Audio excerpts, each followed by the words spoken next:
안녕하세요.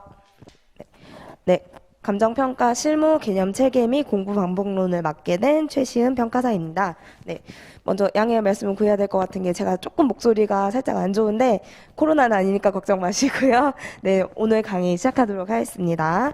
그래서 우선 다들 1차는 보고 오셨으니까 네, 1차 보고 이제 2차 과목을 새로 시작하실 때 이제 감정평가 실무라는 과목이 이론하고 법규는 1차 과목하고 조금 연결이 되어 있어서 조금 접근이 조금은 난이도가 조금 접근성이 좋은데 감정평가 실무 과목 자체는 조금 심리적으로 좀 부담이 좀 되실 것 같아가지고요.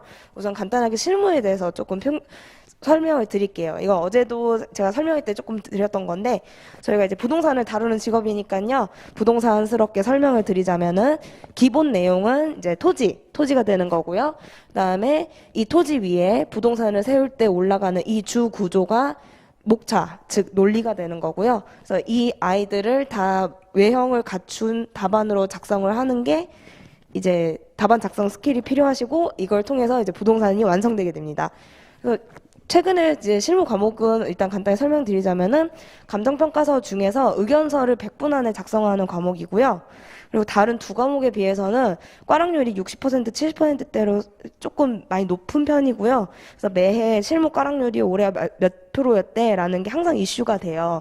그래서 그럴 정도로 좀 실무 과목 자체가 조금 높은 꽈락률을 보이고 있어서 굉장히 어렵지 않을까라고 조금 망설여지실 수도 있을 텐데 차근차근 이제 보시면은 아마 저는 전략 과목으로서 나쁘지 않은 과목이라고 생각하기 때문에 네, 그래서 앞으로 네, 열심히 공부해 주시면 좋을 것 같습니다. 그래서 왜 실무가 어려우냐라는 거는 우리 1차 배우셨으니까 다들 아시잖아요. 부동산은 고부 연계. 그래서 항상 개별성이 있기 때문에 하늘 아래 같은 부동산 없기 때문에 항상 이제 개별성이 굉장히 강하고요. 그리고 법적인 내용 외에서는 실무적인 판단 여지가 굉장히 많습니다. 그렇기 때문에 이런 판단 여지가 많은 부분을 뭘로 채우느냐? 결국에는 논리적인 답안으로 채워줘야 하기 때문에 그래서 감정평가 실무가 어렵습니다. 그래서 이제 차근차근 이제 넘어가 보시면은 감정평가 실무에 대해서 간단하게 설명을 드릴게요. 일단은 일반 평가 영역이 있고요. 보상 평가 영역이 있고 그다음에 평가 외적인 부분에 관련한 부분이 있습니다. 그래서 일반 평가는 간단하게 이제 평가 방식을 중심으로 말씀드리자면은 원론 시간에 이 정도는 아시죠? 비교 방식, 원가 방식, 수익 방식 이 정도는 들어보셨을 테니까 그래서 비교 방식 중에서는 공시지가기준법, 거래사례비교법, 그 다음에 임대료 평가 영역 관련해서는 임대사례비교법 같은 게 있고요. 그리고 원가 방식에는 원가법, 그 다음에 임대료 평가할 때 적산법 이런 방법들이 있고요. 수익 방식 같은 경우에는 수익환원법, 그 다음에 임대료 평가 방법 중에 하나인 수익분석법 등이 있고요. 그래서 여기서 이제 등이라는 거는 여기 법적으로 정해져 있는 이 평가 방법 외에도 다양한 평가 방법이 다 원가 방식, 비교 방식, 수익 방식, 즉 비용성, 시장성, 수익성을 바탕으로 평가가 이루어지기 때문에 그래서 이 등의 안에 굉장히 다양한 평가 방식이 존재합니다. 그리고 간단하게 일반 평가 영역을 물건별로 설명을 드리자면은 저희 감칙상에 토지, 건물, 집합건물, 임대료, 공장재단, 광업재단, 기계기구, 의제부동산, 기업가치, 산림, 무형자산 등 굉장히 많은 물건들을 평가하게 되고요. 그러니까 경제적으로 가치가 있는 물건에 대해서는 모든 걸 다 평가할 수 있다라고 생각해 주시면 좋을 것 같습니다. 그래서 목적별로는 일반거래 시가창고, 그다음에 담보 목적, 경매 목적, 국공유지 처분 목적, 정비사업, 그다음에 표준집 공시지가 평가가 여기에 해당이 되고요. 그래서 대체적으로 일반 평가적인 거는 아무래도 저희 감정평가 실무에서 제일 영역을 많이 차지하게 되고 이거 못지않은 볼륨으로 보상평가가 있는데 보상평가는 사실 물건별로는 토지, 지작물, 권리 지작물이라는 거는 이제 보상평가를 하게 되는 이유는 저희가 공익사업을 하기 위해서 보상평가를 하게 되잖아요. 그렇기 때문에 사실상 토지 이외 것들은 의미가 없기 때문에 그래서 지작물이라고 표현을 해요. 그렇기 때문에 토지 외에 이제 건물, 공작물, 수목 농작물, 분묘 같은 이런 애들을 다 지작물이라고 크게 얘기를 하고요. 그래서 이제 토지하고 지작물 외에 약간 좀 무형적인 손실에 대해서도 좀 보상을 해야 되는 필요성이 생기기 때문에 그런 측면에서 이제 권리에 관련한 보상평가 영역에서는 영업손실보상, 농업손실보상, 뭐 축산, 뭐 이런 것 등이 생겼고요. 그래가지고 보상평가는 무조건 공익사업법의 기초에서 평가가 이루어지기 때문에 법조문을 꼼꼼하게 외워주셔야 돼요. 그래서 이렇게 이제 크게 이루어져 있고, 평가 외의 영역으로서는 저희 감칙 28조에 보시면은 의사결정에 관련한 조언을 제공할 수 있다라는 그게 있어요. 그래서 그런 투자 의사 결정 관련해서 최고 차선 분석 방법, 그다음에 수익률 분석, 뭐 IRR, NPV, PI 뭐 이런 것 등이 있습니다. 그래서 감정평가 실무에 대해서 간단하게 이제 체계를 설명을 드렸고요. 그래서 이제 감정평가에 관련해가지고 제가 오늘 간단하게 핸드북을 드렸어요.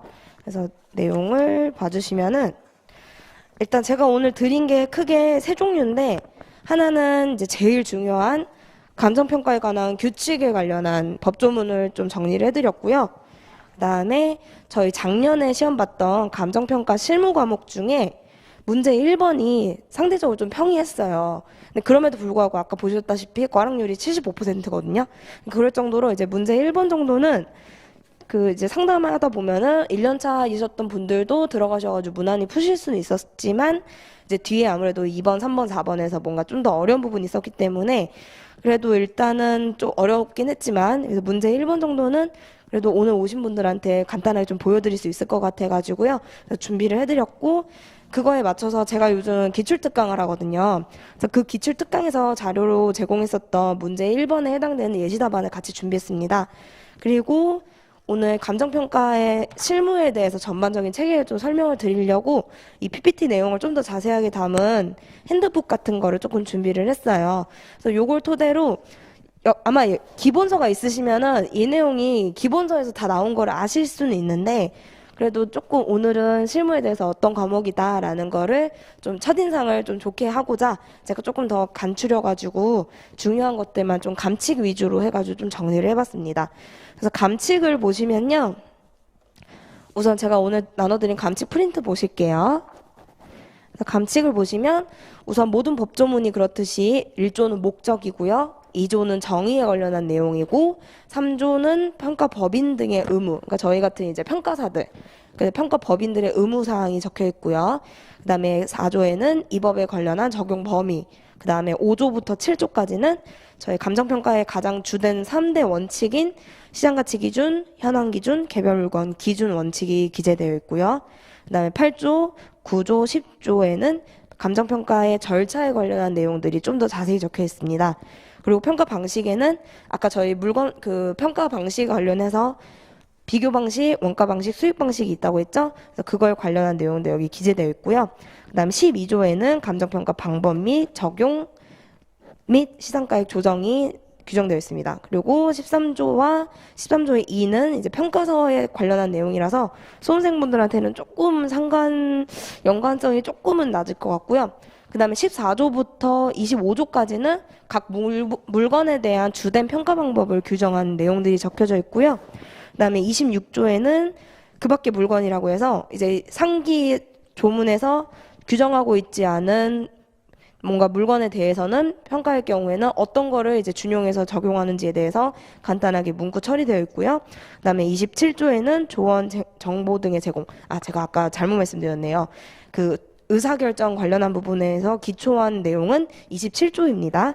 그리고 그 밖에 28조에 관련해서는 이제 감정평가 기준은 어디서부터 이제 준용을 한다라고 이제 간단하게 적혀져 있고요. 그래서 좀 보시기 좀 쉬울 수 있도록 조문 제목은 제가 조금 볼드 처리하고 그다음에 약간 좀 음영 처리를 해가지고, 일단 먼저 제일 법조문을 보실 때 법규 과목에서도 당연히 그런 설명을 들으시겠지만은 조문과 조문의 이름을 먼저 눈에 익히시는 게 좋아요.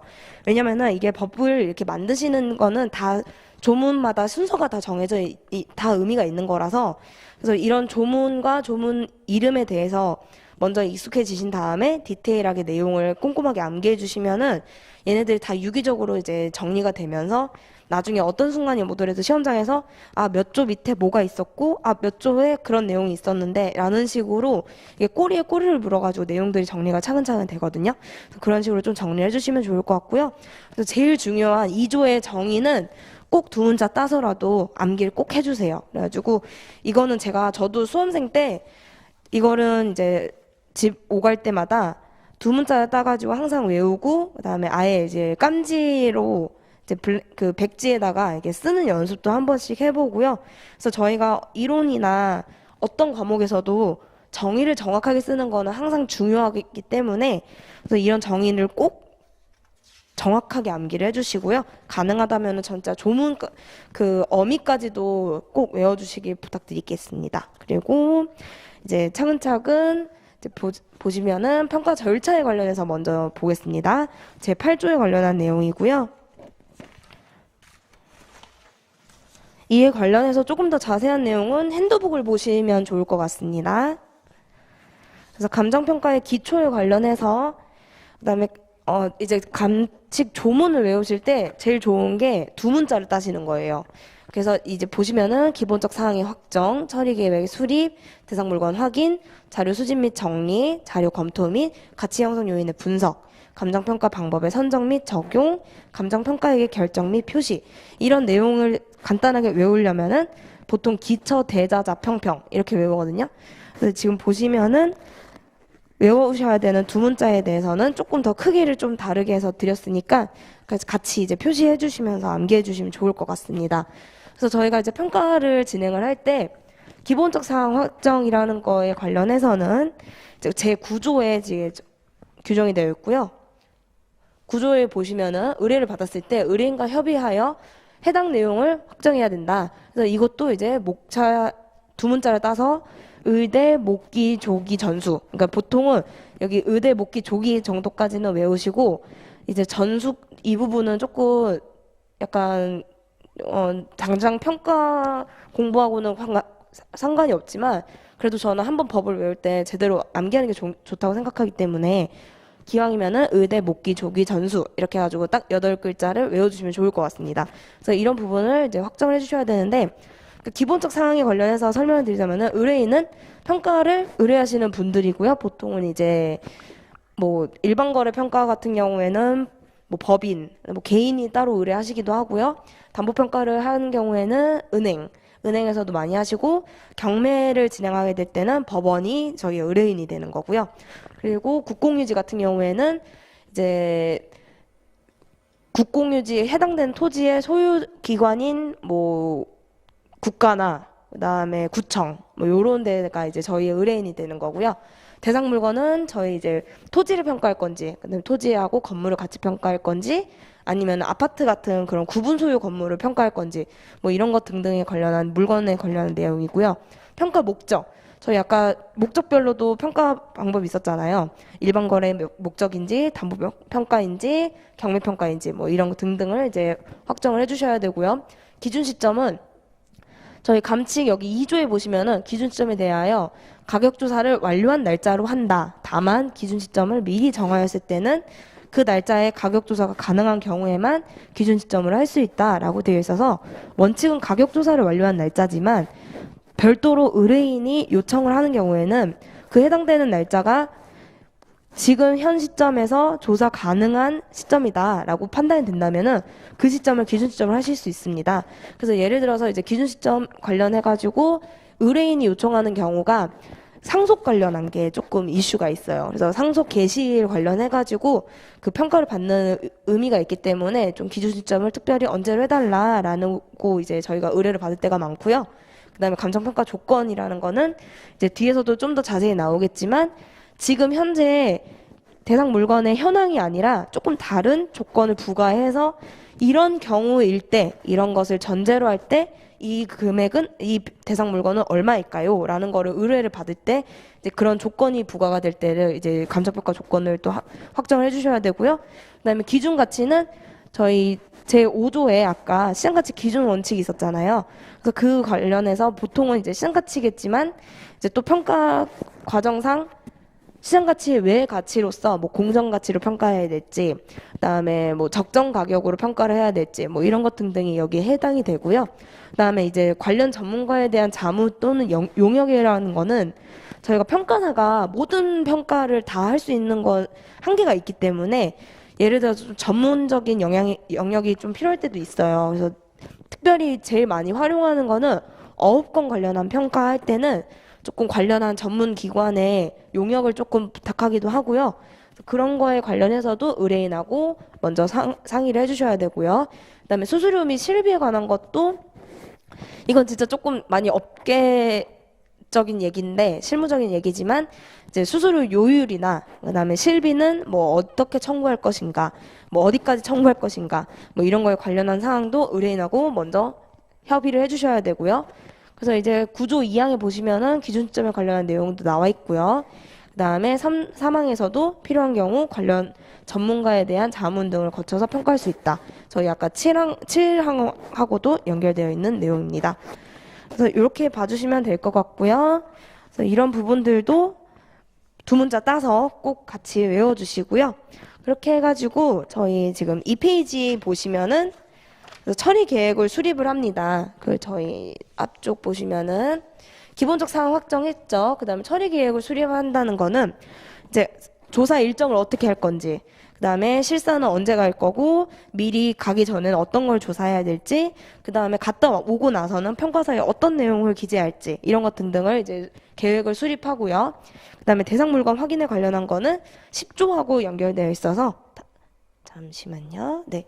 10조하고 연결해서 보시면은 법인 등이 감정평가를 할 때에는 실질 조사를 하여 대상 물건을 확인해야 한다. 그렇기 때문에 저희는 항상 출장을 나가야 돼요. 그래서 저희가 현장 나갈 때 현장에서 현장을 안내해 주실 분을 연락을 먼저 해서 언제 가도 괜찮으실까요? 라고 이런 식으로 좀 해서 꼭 실질 조사를 해 주셔야 되고요. 근데 이런 경우에도 불구하고 예외의 경우에는 뭐 천재지변이 있거나 그다음에 유가증권 같은 거는 현장을 가는 게 의미가 있는 게 아니고 증서를 보는 게 좀 더 의미가 있기 때문에 사실상 실질 조사가 별로 필요하지 않은 경우에는 안 가도 된다라는 내용이고요. 그래서 이거에 관련해서 대상 물건을 확인을 해주시고, 그래서 이럴 때 이제 가장 중요한 거는 물적 사항을 확인하고 권리에 지금 어떤 권리가 있는지, 예를 들어서 뭐 근저당권이 얼마나 설정이 되어 있는지, 뭐 지상권이 있는지, 아니면 뭐 선화지 같은 경우에는 구분지상권이 설정되어 있는지, 뭐 이런 것 등등을 조금 미리 현장 가기 전에 봐주시는 게 좋고요. 그래서 저는 이제 현장 나가기 전에 조금 물건에 대해서 고민을 많이 하고 나가는 편이어가지고요. 현장 가가지고 조금 더 추가적으로 보고 싶은 것들을 메모를 간단하게 남겨서 좀 초반에도 많이 그랬는데 메모를 해두고 뭐뭐 보고 와야지 이렇게 해놔야 현장 가서도 고민을 한 만큼 평가서에도 그런 내용들을 담아서 써드릴 수가 있거든요. 그래서 저는 현장에서 고민을 많이 해드리는 거를 이게 좀 평가사로서도 그게 좋은 것 같더라고요. 그래서 출장 나갔을 때 항상 이제 실질 조사 전에 물건에 대해서 고민을 많이 하고 실질 조사할 때는 그 고민한 내용을 실제 현장에서 이제 확인을 하고요. 그래서 이제 저희가 나가기 전에 자료의 수집을 이제 해야 되는데, 네, 4호에 관련한 내용입니다. 그래서 대상 물건을 확인을 하고, 그다음에 어떤 자료를 수집하느냐. 그래서 저희가 이제 토지나 보통 부동산을 많이 보니까요. 토지에 관련해서는 뭐 토지 이용 계획 확인서, 지적도, 그다음에 대장, 등기, 그다음에 건물에 관련한 것도 건물 대장, 그다음에 건물 등기 이런 거를 이제 확인을 해주시고요. 그리고 그런 공부 서류 외에도 그다음에 가치 형성 요인으로서 이 일대 지역 요인이나 가치 개별 요인에 관련해서도 조금 고민을 해보시고, 그다음에 이런 제가 내고자 하는 금액을 받쳐주는 사례 자료나 거래 자료나 뭐 예를 들어 임대료 같은 경우에는 임대 사례나 뭐 이런 등의 자료를 조금 수집을 해주시고, 이걸 관련해서 해당되는 내용을 검토 및 가치 형성 요인을 분석을 해주시고, 이거를 이제 감정 평가 방법으로 적용을 해주시는데, 이제 평가 방법에는 제11조의 평가 방식에 관련한 내용이 있습니다. 그래서 평가 방식은 원가 방식, 비교 방식, 수입 방식. 그래서 원가법, 적산법, 그래서 비용성의 원리에 기초한 거고, 비교 방식은 거래사례 비교법, 임대사례 비교법, 그리고 공시지가 기준법도 이 중에 들어가거든요. 그래서 시장성의 원리에 기초한 감정평가 방법이고, 수입 방식은 수익환원법, 수익분석법 등 수익성의 원리에 기초한 감정평가 방식이고요. 평가를 하면서 제일 많이 느끼는 게 수입 방식이 조금 더 다양한 방법으로 고민을 할 수 있는 것 같더라고요. 아무래도 수익성의 원리에 기초하다 보니까. 그래서 조금 이런 부분들을 이제 고민을 해주시고, 그래서 항상 어떤 물건을 마주치게 되더라도 이 물건을 평가하는 기본적인 논리는 얼마가 들었고 얼마에 팔리고 얼마나 수익을 내느냐. 이 세 가지가 항상 기본 베이스라는 거를 염두에 주시면 좋을 것 같습니다. 그래서 이제 부동산 평가 방법과 임대료 평가 방법 중에는 원가 방식은 원가법, 적산법, 비교 방식에는 거래사례 비교법, 공시지가 기준법, 임대료 같은 경우에는 임대사례 비교법이 있고요. 수익 방식에는 수익환원법, 수익분석법 이렇게 있습니다. 해가지고 평가 방식과 그다음에 이제 각 평가 방식에 맞춰서 시장가액을 냈을 때 이거에 대해서 이제 최종적으로 평가 금액을 결정하는 기준은 제12조 평가 방법의 적용 및 시장가액 조정입니다. 그래서 제14조부터 26조까지 규정되어 있는 평가 방법을 주된 평가 방법이라고 합니다. 그래서 이걸 적용해서 평가를 하되 다만 주된 방법을 적용하는 것이 곤란하거나 부적절한 경우에는 다른 평가 방법을 적용할 수 있다. 이렇게 원칙과 단서가 주어져 있고요. 그 다음에 주된 평가 방법으로 하되 저희 아까 3방식 중에서 이제 어떤 한 방식을 쓸 거 아니에요? 그럼 이제 다른 방식에 의한 거를 이제 합리성 검토로 적용해 주는 겁니다. 해가지고 제1항에 따라 어느 하나의 방법을 적용하여 산정한 가액 이하 시상가액이라고 이걸 시상가액이라고 표현하거든요. 그래서 이거 외에 다른 감정평가 방식에 속하는 하나 이상의 방법으로 이를 합리성을 검토해야 한다라고 하고요. 이때 여기 보시면 조금 이게 말이 낯설어지실 텐데 제일 아마 많이 적용하시게 될 거예요. 토지 같은 경우에는 공시지가기준법하고 거래사례 비교법을 잠시만요. 네, 그밖에 네, 서로 다른 감정평가 방법. 이게 공시지가기준법이 따지자면은 비교 방식 중에 하나지만 공시지가기준법하고 거래사례 비교법을 특별히 둘로 나눠서 하나는 주된 평가 방법인 공시지가기준법이고 거래사례 비교법이 이 경우에는 다른 평가 방법이 돼서 합리성 검토 방법이 됩니다. 그래서 그런 내용을 규정하고 있고요. 그런 경우에도 이제 대상 물건의 특성으로 인해서 다른 평가 방법을 또 적용하는 게 곤란하다라고 하는 경우에는 그렇지 않다. 이거의 또 대표적인 예는 나중에 많이 보시겠지만 건물이에요. 건물 같은 경우에는 건물만 따로 팔고 건물만의 수익이 나오는 건 잘 없죠. 그렇기 때문에 근데 또 건물만 짓는 거는 가능하잖아요. 토지 위에. 그렇기 때문에 건물 평가할 때는 원가법에 의해서 얼마가 들었느냐를 기반으로 해서 원가법으로 평가를 하지만 그 외에 시장성이나 수익성을 기반으로 해서 건물만의 평가액을 산정하는 건 어렵기 때문에 대체로 이제 감칙 12조 2항의 단서에 의거해서 건물은 원가법만 적용하고 다른 평가 방법에 의한 합리성 검토는 좀 생략합니다. 그래서 이런 식으로 하고요.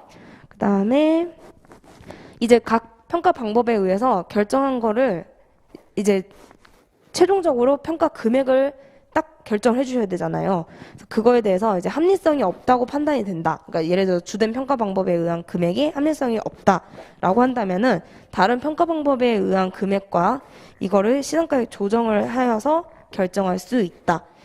그래서 웬만해서는 주된 평가 방법에 의한 금액으로 결정하지만 혹시 만약에 주된 평가 방법이 본건 금액에 뭔가 좀 적절한 반영이 안 돼 있다라고 한다면은 다른 평가 방법에 의한 금액과 이 둘을 아예 다른 평가 방법에 의한 이 금액으로 금액을 결정하거나 아니면은 이 둘을 가중치를 줘서 뭐 평가액을 결정하거나 뭐 이런 식으로 해서 나중에 이제 평가사가 이거는 주관적으로 좀 결정하는 근거 규정이 되고요. 그래서 이런 절차로 통해서 평가액을 결정하게 됩니다. 해가지고 이제 마지막 감정평가액의 결정 및 표시가 이루어지게 됩니다. 그래서 7번까지 이제 이루어지고요. 평가의 절차는 간단하게 이렇게 봐주시면 될 것 같습니다. 그리고 감정평가의 원칙으로 이제 5페이지 보시면은 감칙 5조부터 7조까지 시장가치 기준 원칙, 개별 현황 기준 원칙, 그 다음에 개별 물건 기준 원칙이 규정되어 있습니다. 그래서 5조부터 차근차근 보실게요. 그래서 시장가치 기준 원칙, 즉 저희 평가는 무조건 시장가치를 원칙으로 하지만 예외적으로 시장가치 외의 가치로서도 평가할 수 있다. 그래서 어떤 경우냐? 법령에 규정이 있거나 의뢰인이 요청하거나 목적이나 대상물건 특성에 따라서 사회통념상 필요하다고 인정되는 경우에는 시장가치 외의 가치로서도 평가할 수 있다라는 거고요. 그래서 저는 이거 두 문자 따서 법, 의, 사 이렇게 보통 외우거든요. 그래서 나중에 이제 조문 정리하시면서 본인이 보기 편한 방법으로 두 문자를 따서 외워주시면 좋을 것 같아요. 그래서 법령에 이제 다른 규정이 있는 경우에는 보상평가 같은 경우에는 공익사업법에 아예 적정 가격으로서 감정평가를 한다라고 규정이 되어 있어요. 그래서 적정 가격은 엄밀히 따지면은 시장가치하고는 조금 상이합니다. 그래서 이게 이론 문제 중에 시장가치하고 적정 가격을 비교하는 문제가 있었던 걸로 기억하거든요. 아마 차근차근 이제 아마 마주하시게 될 것 같고요. 그리고 의뢰인이 요청하는 경우에는 이제 한정가치라고 해서 보통 어떤 경우에 많이 일어나면요. 도로에 접해 있는 땅하고 도로에 접해 있지 않은 땅이 두 개가 있다고 상상을 해보셨을 때 간단하게 적어드리자면은 네. 여기가 도로라고 했을 때 앞필지가 있고 뒷필지가 있어요. 그래서 A필지, B필지라고 했을 때 B필지에 있는 사람은 아무래도 A필지를 사는 게 좋겠죠? 그리고 A필지에 있는 사람도 뭔가 개발을 하려고 보니까 면적이 조금 더 필요해요. 그럴 때 옆 땅을 사면 좋겠지만 옆 땅은 좀 비싸겠죠? 그러다 보니까 뒤에 있는 이 땅을 사면은 좋겠죠. 그렇기 때문에 A 입장에서는 B 땅이 필요할 때가 있고 B 땅 주인 입장에서는 A 땅이 필요할 때도 있어요. 근데 이런 사이에서 당연히 어느 한쪽이 다른 상대방한테 땅 파시겠어요? 라고 할 때 누구나 더 시세보다 높게 부르고 싶겠죠. 왜냐? 또 내 땅 없으면 개발 못할걸? 또 내 땅 없으면 통행하기 불편할걸? 이런 식으로 그런 니즈하고 그런 측면에서 보셨을 때 이 한정가치라는 게 인근에 있는 같은 노변에 있는 다른 땅보다 이 두 땅 간에 만약에 매매가 이루어지면은 다른 것보다는 조금 더 시세보다 높게 거래되기 때문에 이를 시장가치가 아니고 한정가치, 그러니까 둘 사이에 한정된 가치다. 그 둘 사이에서만 적정하게 형성되는 가치다라는 의미에서 한정가치라는 의미가 나오고요. 그 다음에 목적이나 대상 물건 특성에 비추어서 사회통념상 필요하다 인정되는 경우에는 이제 유연자산 재평가라는 게 있어요. 어떤 거냐면요. 저희 주식들 하세요? 주식 하시면은 주식회사는 공시하는 의무가 있어요. 재무제표. 저희 1차 과목에 회계 있죠. 그 재무제표 보시면은 유형자산과 무형자산이 있죠. 그래서 얘네들에 대해서 이제 주식회사에서 우리 회사가 굉장히 재무적으로 건전합니다 라고 이제 보여주기 위해서는 이 자산 가치에 대해서 좀 재조정이 필요할 때가 있어요. 그래서 이런 자산 가치에 대해서 좀 조정이 필요할 때 유형자산 재평가라는 게 이루어지고요. 이때는 이 BS에 올라가기 위해서 평가를 받기 위해 하기 때문에 이는 이제 KIFRS 뭐 그런 거 규정에 근거해서 공정가치로서 평가를 해줘야 됩니다. 그렇기 때문에 시장가치하고는 조금 다르고요. 그다음에 청산가치라는 거는 이제 어떤 법인이 이제 청산을 해야 될 때 좀 약간 파산이나 뭐 그런 경우에는 이제 앞으로 수익이 나지 않을 것을 전제로 잠시만요. 조금 잘 안 보이네요. 수익이 나지 않을 것을 전제로 현재 이 법인의 청산 가치는 얼마일까? 청산하게 되면서 얼마가 될 것이냐라는 거를 전제로 이제 평가할 때 청산 가치라는 표현이 나옵니다. 해가지고 시장가치 기준의 예외는 법, 의, 사 이렇게 있고요. 그다음에 이런 경우에는 꼭 반드시 이런 내용을 검토해 주셔야 돼요. 시장가치 외의 가치의 성격과 특징, 그러니까 이 가치들의 성격과 특징을 꼭 반드시 명시해 주셔야 되고요. 그다음에 이거를 기준으로 하는 평가의 합리성과 적법성을 꼭 고려해 주셔야 됩니다.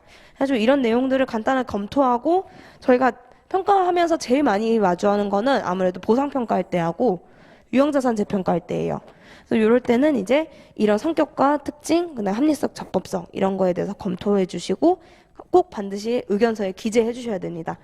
해가지고 이것도 저는 좀 두 문자 따서 외웠거든요. 그래서 뭐 편하신 대로 외울 수 있는 방법을 고민해 주시면 좋을 것 같습니다. 그리고 감정평가 원칙 중에 현황 기준 원칙이라는 게 있습니다. 그래서 부동산을 평가할 때는 기준 시점에 현황을 기준으로 하되 저희 평가할 때는 경제적 가치를 반영을 해줘야 되잖아요. 그렇기 때문에 적법한 상태의 경제적 가치를 구해줘야 되기 때문에 불법적이거나 일시적인 이용은 고려하지 않습니다. 그리고 예외적으로 조건부 감정평가라는 게 있는데요. 그래서 이것 또한 법령에 다른 규정이 있거나 의뢰인이 요청하거나 목적이나 특성에 비추어 또 사회 통념상 필요하다고 인정되는 경우에는 조건부 감정평가가 가능합니다. 그래서 저도 이것도 법, 의사 이렇게 두 문자 따서 외워줬고요. 그래가지고 법령에 또 다른 규정이 있는 경우에는 보상평가할 때는 반드시 개발 이익을 배제해줘야 되거든요. 이 개발 이익을 배제한다라는 거는 보상평가가 아까 적정 가격으로 평가를 한다고 말씀드렸어요. 이 적정 가격의 의미 속에 내포되어 있는 거는 당해 사업으로 인한 개발 이익을 배제하고 적정하게 소유자에게 보상을 한다라는 의미가 담겨져 있기 때문에 당해 사업으로 인한 개발 이익이 반영되어 있는 경우에는 반드시 배제해 주셔야 됩니다. 그리고 의뢰인이 요청하는 경우에는 가장 많이 평가할 때가 그거예요. 지금 현재 낮이 상태인데 뭔가 우리 이런 거 지을 거예요. 그러면 이거 지어질 때 이 준공을 전제로 한 준공후 감정평가를 해주세요 라고 오는 경우가 있거든요. 그래서 그런 경우에 이게 해당이 되고요. 그리고 도시계획의 실시 여부, 이거는 이제 우리 땅 앞에 뭐가 도로선이 그어져 있는데 그럼 도로가 늘어난대요. 그럼 이거 늘어나면 얼마나 저희 땅값 오를까요? 이런 식으로 이제 접근해 주시면 좋을 것 같아요. 제가 살짝 지금 조금 전문가스럽지는 않게 말씀드리는데 조금 더 이렇게 설명드리는 게 좀 더 와닿으실 것 같아가지고요. 그래서 저희가 실질적으로 내가 부동산 소유자라고 했을 때 왜 이런 평가를 할까라고 한 번만 고민해 보시면은 조금 접근하시기가 수월할 것 같아요. 그리고 감정평가의 목적이나 특성에 비추어 사회통념상 필요하다고 인정되는 경우에는 국공유지 처분 평가 시 용도 폐지를 전제로 한다. 국공유지의 대표적인 예는 도로예요. 도로나 국어. 국어 어떤 건지 아시죠? 이렇게 시골길 같은 데 가시다 보면 옆에 또랑같이 이렇게 되어 있는 애들 있잖아요. 그런 애들을 주로 이제 국어라고 표현을 하는데 그래서 이런 경우에는 당연히 도로를 제가 만약에 도로를 팔겠다라고 하면은 그 도로 누가 사겠어요? 아무도 안 사죠. 그렇기 때문에 국공유지를 처분 평가할 때는 일반에게 그걸 매각을 해야 되기 때문에 용도 폐지를 전제로 얘가 도로가 아니라면은 얼마일까요? 이런 식으로 접근을 해주시는 거예요. 그렇게 해야 이 도로에 적정한 재화로서의 가치가 나오는 거죠.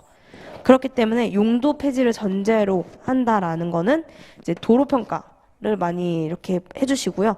그래서 이거에 따라서도 조건부 감정평가 시에 반드시 검토해야 되는 내용은 이것도 두 문자를 많이 따세요. 합, 적, 실. 합리성, 적법성, 실현 가능성 해가지고 이 조건을 부과해서 평가하는 게 과연 사회 통념상 경제적으로 의미가 있는지, 그다음에 법적으로도 적합한지, 그리고 이게 사회적으로나 경제적으로나 행정적으로나 의미가 있고 실현 가능성이 있는지. 특히 제일 중요한 게 행정적인 측면이에요. 행정적인 측면. 지금 보시면은 건물의 준공 같은 경우에는 이 나지에 제가 만약에 뭐 신림동에 예를 들어서 63빌딩만한 그런 건물을 짓겠다고 하면은 과연 허가해 줄까요? 아니잖아요. 그러니까 그런 측면에서 말도 안 되는 조건을 부과하는 거는 지양하고자 행정적인 측면에서도 실현 가능성을 검토를 꼭 반드시 해주셔야 됩니다. 그렇기 때문에 저희는 보통 이런 경우에는 건물의 준공 같은 경우에는 준공 가치 평가할 땐 반드시 저희가 허가서를 받아요. 건축 허가서를 받아서 이 허가서에 보시면은 다 넘버가 있거든요. 그래서 그거를 건축과나 그다음 건축 허가과 같은 데에다가 반드시 문의를 해야 돼요. 이 허가서에 대한 진위 여부를. 근데 요즘은 워낙 사이트가 잘 돼 있어서 이거를 확인할 수 있는 사이트가 있어가지고 거기서 이제 확인도 가능하고요. 그렇기 때문에 반드시 적법한 허가를 받았는지 여부를 토대로 의뢰인이 요청하는 준공후 가치 평가를 하게 됩니다. 이런 식으로 이제 평가가 또 이루어지고요. 그다음에 가장 많이 마주치시게 될 거예요. 어떤 물건을 평가하게 되더라도 이 중에 반드시 뭐 하나는 걸리게 되기 때문에 그래서 감칙 제7조에 개별 물건 기준 원칙이라고 있습니다. 그래서 내용을 보시면은 감정평가는 대상 물건마다 개별로 한다라는 개별 감정평가가 주된 원칙이고요. 필요에 의해서는 일괄, 구분, 부분으로 감정평가를 할 수 있습니다. 그래서 이것도 두 문자를 따서 일, 구, 부 이렇게 접근을 해주시면 좋을 것 같고요. 일괄 감정평가는 말 그대로 둘 이상의 대상 물건이 일체로 거래되거나 대상 물건 간의 상호 간의 용도상 불가분 관계에 있는 경우에는 일괄하여 평가한다 라는 의미입니다. 그래서 제일 많이 마주하실 게 1단지, 구분 건물 요런 애들이고요. 그래서 1단지 같은 경우에는 두 필지 이상 위에 건물이 올라가 있으면은 이 건물이 계속 있는 한은 이 두 필지는 운명을 같이 하겠죠. 그렇기 때문에 일괄해서 같이 평가를 해주셔야 되고요. 구분 건물의 정의를 보시면은 건축물 및 대지 사용권이라고 되어 있어요. 그래서 저희 아파트 보시면 돼요. 아파트 보시면은 굉장히 많은 소유자들이 존재하죠. 이 사람들이 이 땅을 다 n분의 1씩 일정 비율을 갖고 있습니다. 해당되는 건물 공간과 해당되는 토지의 일부를 갖고 이 두 개가 일체로서 거래되는 관행이 형성되어 있죠. 그래서 이게 나중에 구분 건물 평가할 때 일괄 감정 평가의 대표적인 예가 됩니다. 그리고 골프장, 호텔 이런 애들은 우리 보시면은 골프장 요즘 워낙 골프가 붐이어가지고 많이들 관심 있으시죠? 골프 예능 같은 거 보시면은 임야가 뭐가 있고 얘 위에 뭔가 투하 비용이 들어서 골프장을 조성을 해요. 그래가지고 예쁘게 잘 조성을 하면은 여기 이제 골프장에 투하되는 설비들이 굉장히 많거든요.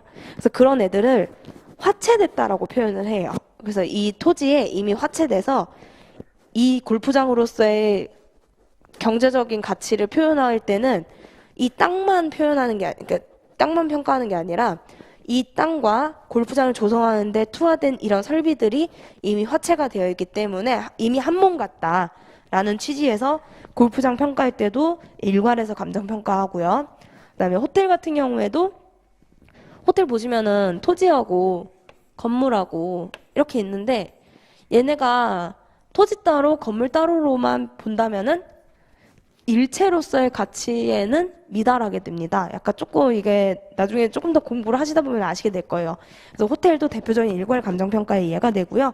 임야 같은 경우에는 저희 이제 산 보시면은 산에 보시면 자연림들이 있잖아요. 그래서 여기 뭐 나무들이 조금 있는데 얘네가 나무 하나하나가 다 경제적인 가치가 있으면은 그걸 다 가치를 각각을 평가해주면 좋겠지만 애매한 애들이 있어요. 좀 장목이라고 표현하거든요. 잡목. 그래서 그런 잡목들은 이 임지에 별로 이렇게 크게 얘만 단독으로서의 재화의 가치가 효용 가치가 없다고 보기 때문에 그냥 이 임지하고 일괄해서 같이 평가를 하게 됩니다. 그래서 이제 대표적인 일괄 감정평가의 예가 되고요. 그래서 앞으로 평가하실 때마다 일괄 감정평가의 예인지, 구분 감정평가의 예인지, 부분 감정평가의 예인지 꼭 이거를 같이 정리해서 외워두시면은 시험장에서 어떤 물건을 마주쳤을 때 감칙 7조 몇 항에 의거해서 나는 이렇게 평가한다 라고 꼭 기술을 해주시면 좋아요. 해가지고 일괄 감정평가는 다 이렇게 좀 보셨고요. 구분 감정평가는 자, 하나의 대상 물건이라도 가치를 달리하는 부분을 구분해서 평가합니다. 그래서 예를 들어서 하나의 뭔가가 있어요. 근데 이 중에 직관적으로 설명을 드리자면은 여기는 일반 상업지역이고 그 다음에 이쪽은 뭐 3종이에요. 3종 1주. 이런 경우에 분명히 일반 상업지역하고 3종 1주하고 1차 보셨으니까 아시잖아요. 둘이 지을 수 있는 것도 조금씩 다르고 그렇기 때문에 각각이 가치를 달리하는 부분이 분명히 있거든요. 그래서 그럴 때는 일상과 3종 1주를 각각 따로 평가를 해주거나 건물이 있는 경우에 예시를 보시면은 기존 부분이 있고 1층이 있었어요. 그래서 한 1층 짓고 한 5년 뒤에 2층을 지었어요. 2층을 추가로 증축을 했어요. 그럼 우리 건물 평가할 때 1층하고 2층을 일괄해서 평가하는 게 합리적일까요? 아니면은 1층하고 2층을 따로 평가하는 게 더 합리적일까요? 5년간의 연차 차이가 있을 때. 이럴 때는 당연히 1층하고 2층을 각각 평가해 주는 게 더 합리적이겠죠? 그렇기 때문에 구분 감정 평가가 이루어지게 됩니다. 그래서 이런 대표적인 예가 있고요. 부분 감정 평가는 일체로, 오타가 있네요. 그래서 일체로 이용되고 있는 대상 물건 중에 일부분에 대하여 감정평가하여야 할 특수한 목적이나 합리적 이유가 있는 경우에는 그 부분을 평가한다 라는 거고요. 아까 저희 그 유형자산 평가 기억나시죠? 그래서 거기서 보시면은 잠시만요. 이게 지우개가 조금만 지우겠습니다.